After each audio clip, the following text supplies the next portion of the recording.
Have you ever been curious on what to do if one of your teeth get knocked out? Well, my name is Michelle, and I'm a dental assistant with Solutions, and I'm here to explain to you on what you should do if your tooth gets knocked out.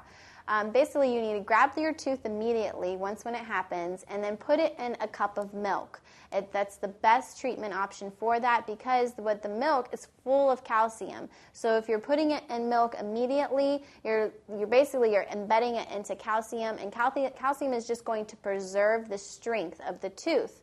And then you would want to schedule an appointment immediately with your general dentist, take the tooth with the glass of milk to him, and then therefore he possibly might be able to put it back in the socket and then bond it to the two teeth next to it. This will only be like a temporary treatment option for you to kind of hold everything into place for aesthetic purposes until you're able to fully get the tooth restored.